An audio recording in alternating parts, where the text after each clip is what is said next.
All right, hey, good morning, everybody. My name is Neal. I'm the campus pastor here at Church of Hebron. Love having you here this morning. Hope you enjoyed this wonderfully temperate week, right? Is temperate the right word? Is that what we're looking for? Hot, maybe? Hot and humid.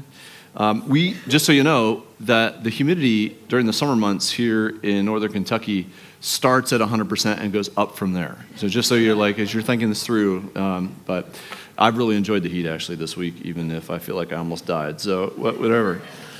If you're here this morning and you're newer, I'm really glad that you're with us. Love the opportunity to meet you afterwards. We'll be at this next steps area, just kind of connect with you. If you'd love to kind of connect, I would love to do that. We're a campus of Florence Baptist Church, so we have two locations, one at Mount Zion and then here in Hebron. And if you are newer to church and Christianity, this is a place where imperfect people come and learn about Jesus. And so I'm glad that you're with us here this morning. In the Toronto Star on March 21st, 1992, which was a great year because it's a year I graduated from high school, Joanne Lovering coined a term that has become so popular today that companies have literally tailored marketing campaign after marketing campaign to capture as much of the market share in this ever-growing market as possible. In fact, people have designed TVs, sports memorabilia, and neon signs are just among the few of the possessions that typically end up in what Lovering called the man cave. And so if you have not seen these before, they are places where guys usually go and hang out, and they have kind of the right to be able to design and craft that particular space whichever way they would like to do that without the other thoughts of the rest of the family. And so I remember Colleen and I like to walk, and so in our community, we would walk kind of late at night, and I noticed that people would have their garage doors open during the summer months, and they have these huge TVs in the garage. And I was like, man, what's up with that? And then I realized that that's the man cave for the individual. So, the man cave is kind of the place where the husband or the dad can go and has the authority to do whatever he wants in designing that space the way that he wants that space to look. And then of course there are things as well for women today. I don't pretend to know all these details, but people say there's things like she sheds and stuff like that. Okay, whatever that looks like, right? But there's a sense in which we love the idea of a space where we are the only ones who kind of has the right to say what goes and what doesn't go in that space. And it reminds me of an important concept. People, you and I, yearn to have authority. Even if it's just over one room in a shared house with people that we love to have the right to say what happens. And one of the challenges that we face in our world today is that we are constantly reminded that we actually do not have control. Things happen regularly outside of our control. On a macro level, we experience that with things like wars and disease and famine. On a micro level, we experience that with things like relational conflict and financial shortcomings and job losses. And any and all of these events constantly remind us that though we really want authority, we don't actually have it. And it at times is really distressing for us when that realization kind of plays out. In our text for today from the scripture, we do find a person who actually has complete authority. And in our text for today, he fully displays that authority. And the unique thing is, that because this person has authority, we all can have the benefit of his authority. We all can find hope in our present and future lives, no matter how big of a mess we feel like our lives are at the present moment. And some of you may be here this morning and you haven't told anyone, but you do feel like your life is one big mess. Everything is not happening the way that you want it to happen, and you feel like everything you touch does the opposite of turn to gold. It just disintegrates. And so you feel like you're in a moment, in a situation where your life is one big mess. And if that's you, I would just say that this is going to be a very hopeful message for you this morning because of the person named Jesus. Now, in the last several weeks, Mike touched on this, we've been kind of working our way through books in the Bible. One particular book, Matthew. Matthew is a gospel, and gospel is a word that simply means good news. And when Matthew talks about good news, he's talking about the good news about Jesus. And so we see in the book of Matthew, it records for us the birth, the life, the death, and the resurrection of Jesus. And then it also records for us the teachings of Jesus. There are 3 other gospels in the New Testament that actually do the same thing. They're called Mark, Luke, and John, and they're all about Jesus, and it's called the gospel because of the good news that it provides about Jesus. Matthew himself is really intentional about showing us the fact that Jesus is the king, and that he has a kingdom that has kind of already arrived, but it's not fully arrived. And that one day when he comes back again, it will fully be realized. And so if you're newer to church and to theology, Jesus came to this earth literally. That's when he lived a sinless life and died on the cross and rose from the dead. So it's like his first coming. And then in theology, we believe that Jesus is going to come back again, and that will be his second coming. And at that point in time, we will see a fully realized kingdom. And so Matthew is presenting to us this Jesus who is the king that the Jews have been looking for in the Old Testament. And as the king, Jesus has authority. In fact, his authority as king is greater authority than any other authority or any other power this world has. And Jesus is actually showing us that this morning in our text. And so if you have a Bible, I'd love for you to turn to the Gospel of Matthew. We're going to be in chapter 8. We're going to be looking at verses 28 to 34. If you didn't bring a Bible with you, totally fine. I'll have the verses on the screen behind me. If you would like a copy of the Bible to go with you kind of wherever you go, and presuming that you actually have a smartphone, you can actually download the Bible app. Whether you have an Android or an iPhone, it's free, and it will give you a bunch of different translations. There's devotionals and all that kind of stuff as well. And so if you just went to your app store and downloaded that, you can literally have it here, and you can follow along that way as well. Now, here's kind of what's happening in the text just beforehand. Jesus has delivered a very famous message called the Sermon on the Mount. He has then engaged a large crowd. He has healed a bunch of people. And now he has just jumped into a boat to cross the sea, presumably for rest. But when he gets to the other side, as we are going to see this morning, there's no rest there. In fact, Jesus encounters 2 individuals, and the situation escalates quite quickly. Matthew chapter 8, I'm going to go ahead and read the whole passage, and then I'm going to go back and start working our way through the passage. Matthew 8, starting verse 28, here's what the text says. When he, Jesus, arrived at the other side in the region of the Gadarenes, 2 demon-possessed men coming from the tombs met him. And they were so violent that no one could pass that way. "What do you want with us, Son of God?" they shouted. "Have you come here to torture us before the appointed time?" Some distance from them, a large herd of pigs was feeding. And the demons begged Jesus, "If you drive us out, send us into the herd of pigs." So he, Jesus, said to them, "Go." So they came out and went into the pigs, and the whole herd rushed down the steep bank into the lake and died in the water. Those tending the pigs ran off, and they went into the town and reported all this, including what had happened to the demon-possessed men. Then the whole town went out to meet Jesus, and when they saw him, they pleaded with him to leave their region. Now, this story is short, but there's a lot in it, and hopefully we'll be able to kind of unpack this for you. Verse 28, again, just one more time. When he arrived at the other side in the region of the Gadarenes, 2 demon-possessed men coming from the tombs met him, and they were so violent that no one could pass that way.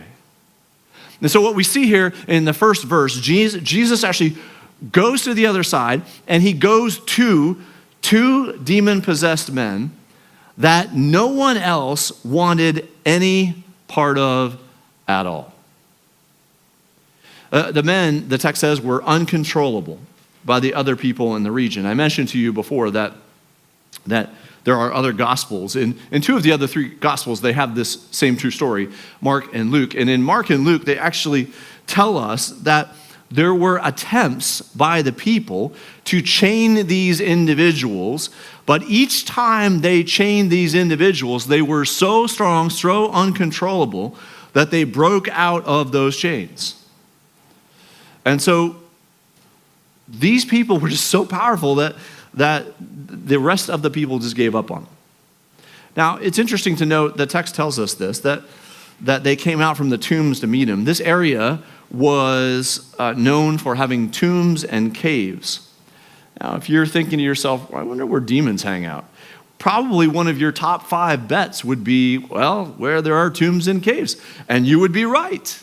This was an area with tombs and caves that kind of already spooked people, and so people didn't want to be there. These people added to that. And so the combination of the two meant that this was an uninhabitable region. Nobody wanted to go here. Everybody went around it.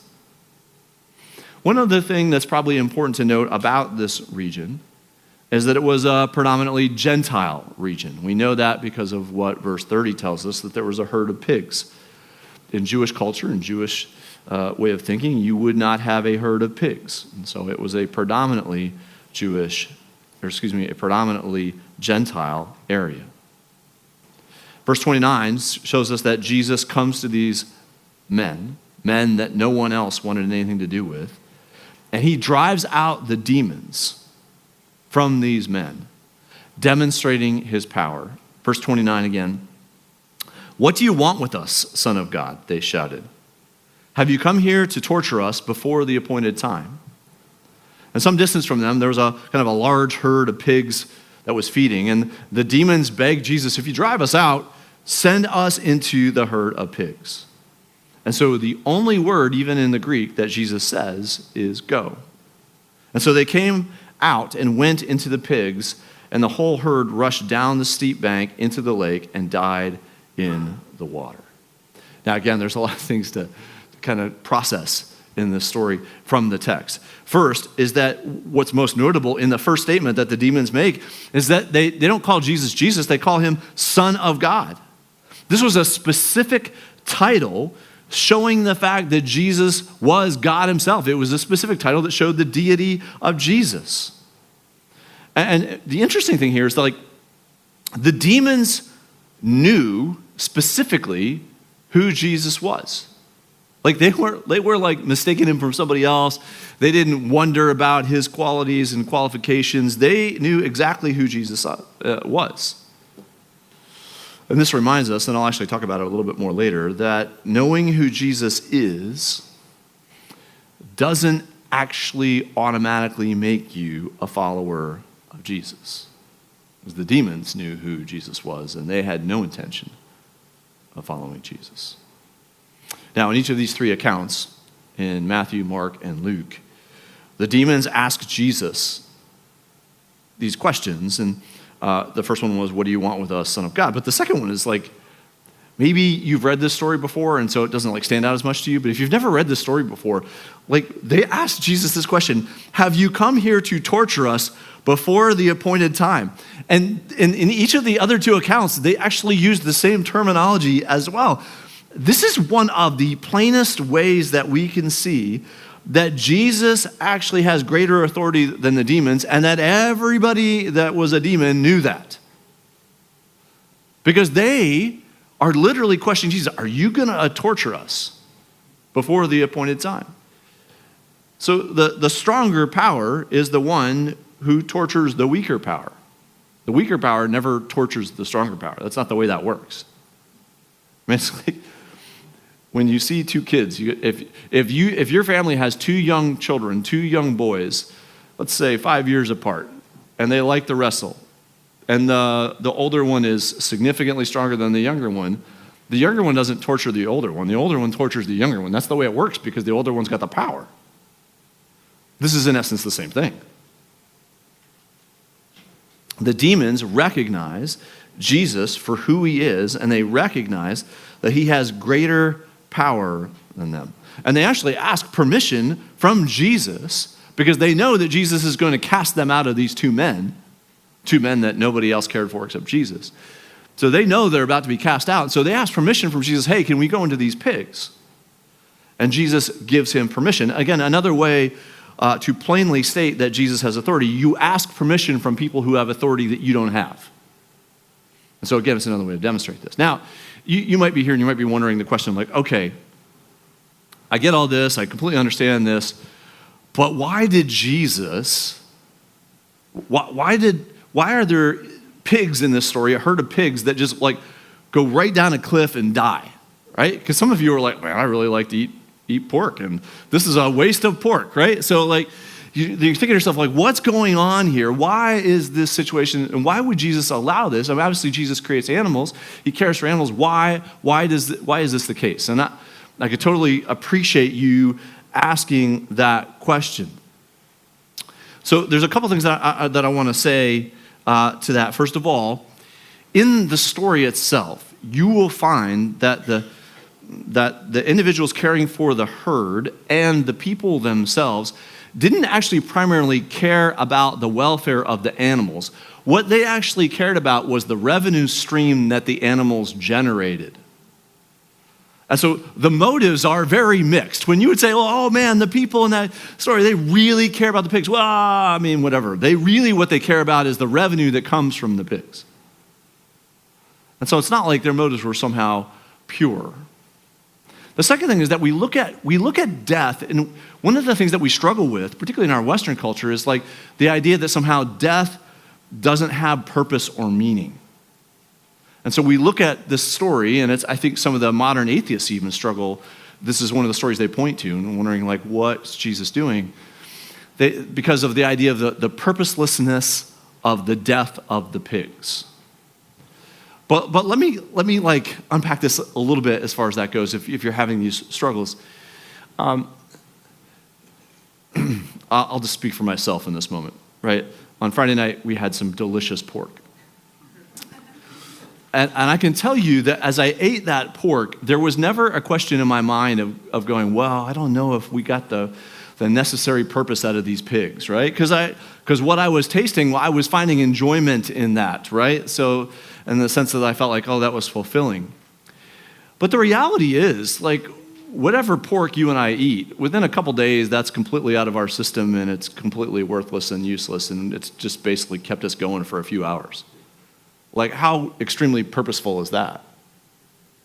Yet we're reading a story here in the moment 2,000 years later, where Jesus is using it to teach us about his authority and power, which actually has far more purpose to our lives and far more meaning to our lives than the pork that we ate. And so in one sense, I'm not questioning at all the death of that pig that I ate on Friday night, but we might question this story when in fact the story actually has far greater purpose and meaning than the actual pork that I ate. And then there's this third thing, which we have to think about as well, which is in a sense, in one sense where it's okay to question God, right? That makes sense. It's okay, and there are places in the scripture where we see individuals questioning God.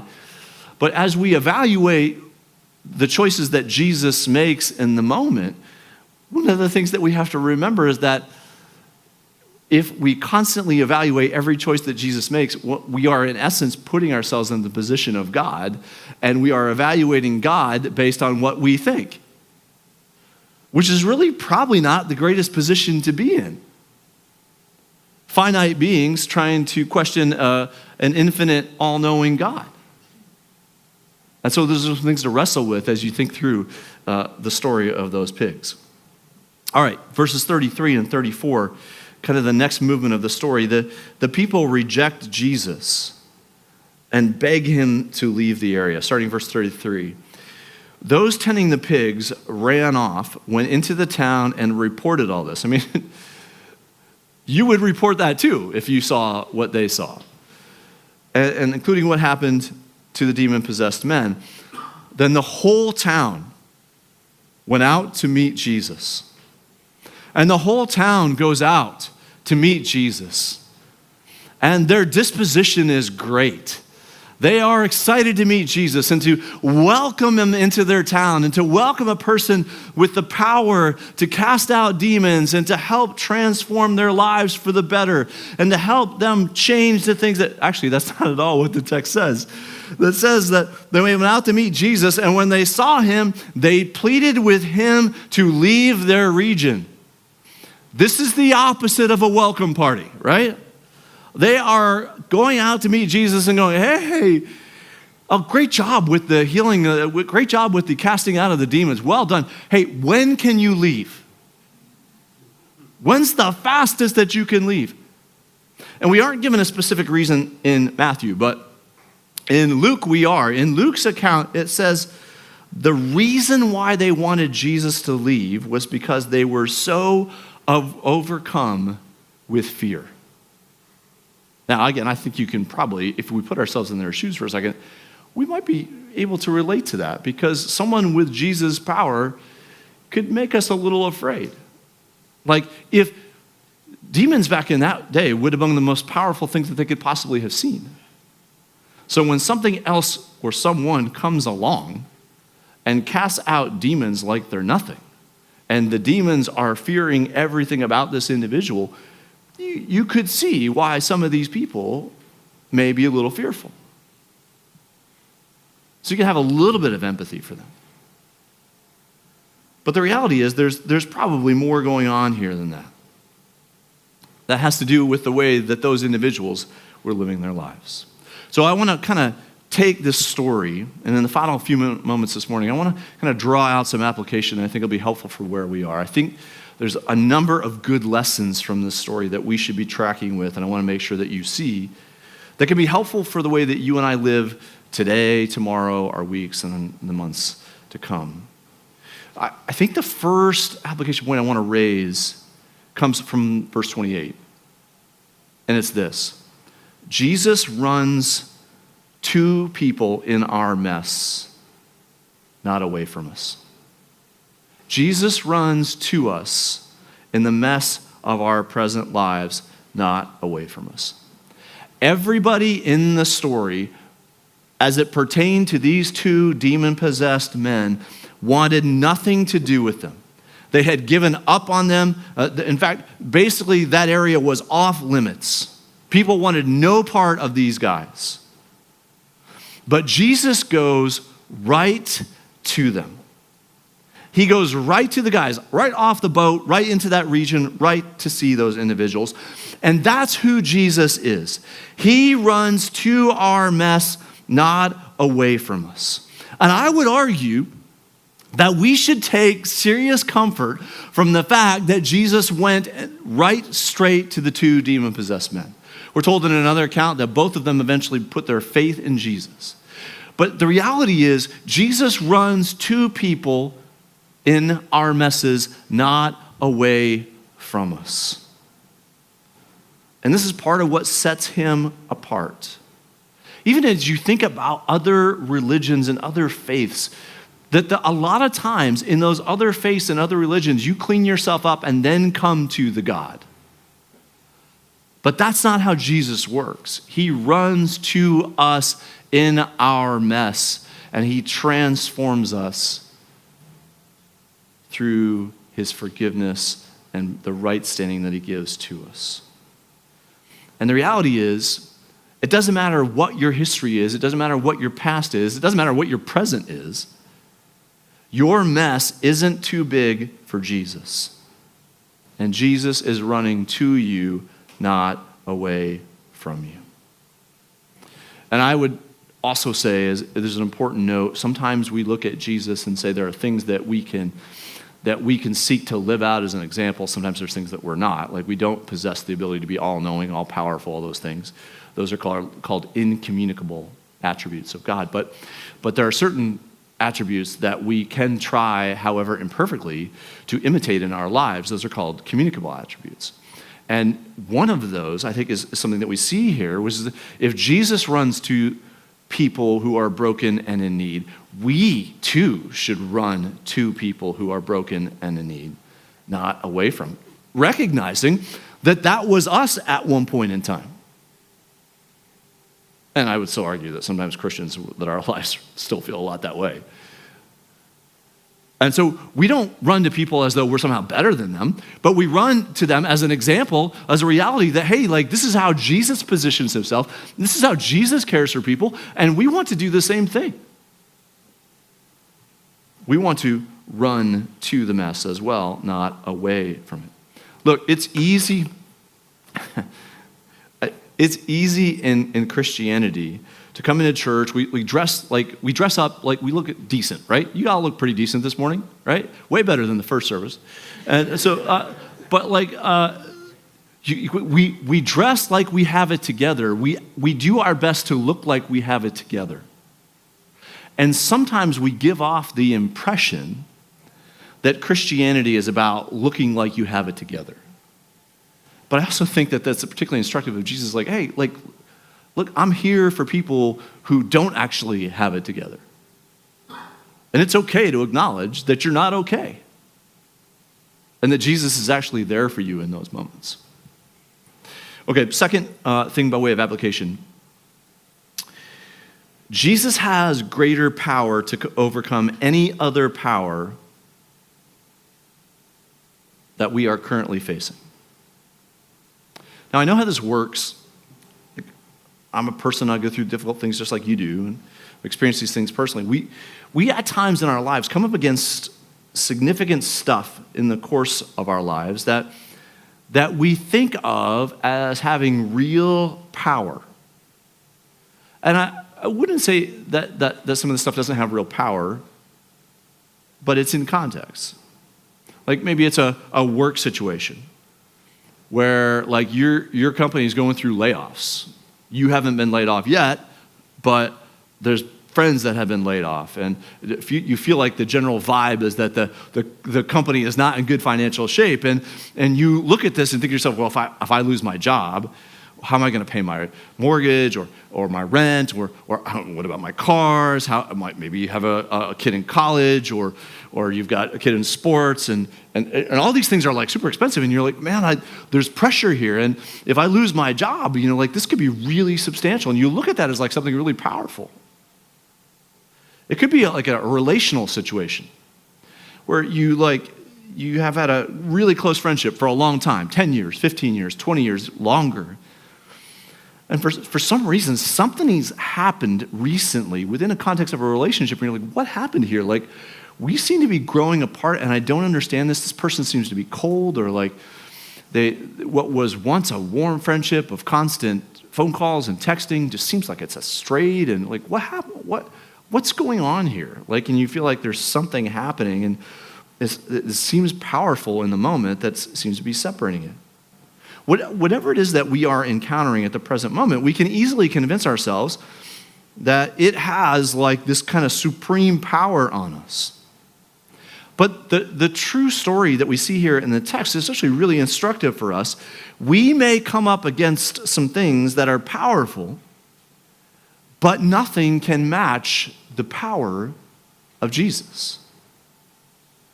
And we don't need to fear, because Jesus has kingdom authority and he has our best interests in mind. So like whatever power that we are facing, when we face it in the power of Jesus, it cannot defeat him.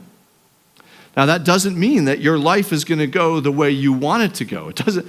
You could lose that job that you're fearing tomorrow, but God's going to provide. Jesus has the authority and the power to provide. That relationship that you feel like may be on the brink may actually be on the brink. But God can bring new friendships that can sustain you and support you, and those are things that Jesus can do in his power. So you don't have to fear those things as though they are somehow powerful and can keep you from ever reaching where God wants you to go in your life. but you need to learn to trust that Jesus has the greater power. There's a third piece here. There's a third application point that I want you to see. And this is kind of multi-layered. The third one is this. And this goes toward the end of the chapter, particularly to the people's response to Jesus. Just because we clearly see Jesus' power and see him as powerful doesn't automatically mean that we will give control of our lives over to him. Like, the people in this moment didn't question what they had seen or the power that Jesus had. There's nobody in the story going, oh, I don't really think those guys that Jesus really cast out those demons. I mean, that's not the response of the people. Like I said before, the response of the people wasn't, oh, well, Jesus isn't powerful. They said, well, Jesus, you are powerful. Please leave. So just because you think that Jesus is powerful, just because you think that Jesus is who he said he is, doesn't necessarily mean that you are automatically a follower of Jesus. The same is true for me. We also have to submit our lives to him. And so I would ask the question, are we at a place in our lives where we believe Jesus has real authority and power, but we don't want him in our lives?